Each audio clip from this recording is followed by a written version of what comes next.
Assalomu alaykum hurmatli obunachilar, aziz yurtdoshlar. Biz Urganch shahar Городской больницасының yanında. Şu yerda 4 qavatli domimizni ikkinchi qavatında 3 xona 370 milyon so'mga chiqqan ekan. Şimdi birgalikda ko'rib chiqamiz desa ketdik. Aziz yurtdoshlar, ikkinchi qavatga keldik. Aytib o'tganim 4 qavatli domda ikkinchi qavatında 3 xona. Eshiklarimiz sifatli yaxshi eshikdan o'rnatilgan ekan, lekin icham tarafimiz remontga kelib turibdi. Bismillahirrohmanirrohim. Bak, bu 3 xona bo'ladi. Birini перегородкасini olib tashlab, xonani qo'shib berib, katta donat qo'yibdilar. Doğrumuzda zal, yanımızda bir katta yana bir spalni. Mesela bir yandan ko'rib chiqaramiz. Zamonaviy kotел bor ekan, doğrumuzdan regisi o'rnatilgan.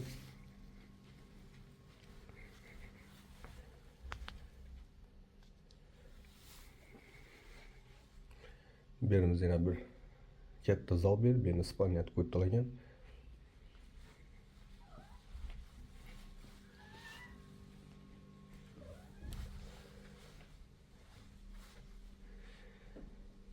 Bu görüp durgan iki xonamizdan 560'a 3'ü 10.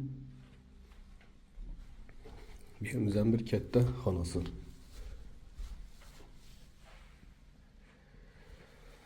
Bahası 370 milyon so'm ekan.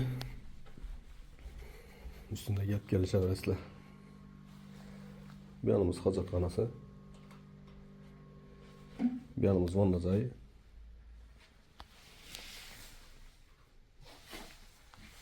Böyle reisi taşak koydu. Bu yanımız kuchnya. Bu yerda ko'rib turgan jihozlarimiz yetadi.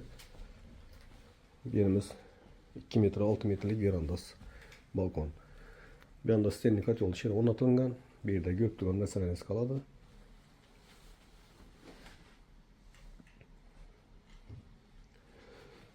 Bahası şu 370 milyon so'm aziz yurtdoshlar. Ekrandagi nomerlarga murojaat etaverasizlar. Keyingi roliklarda sog'lom bo'lib ishlaymiz.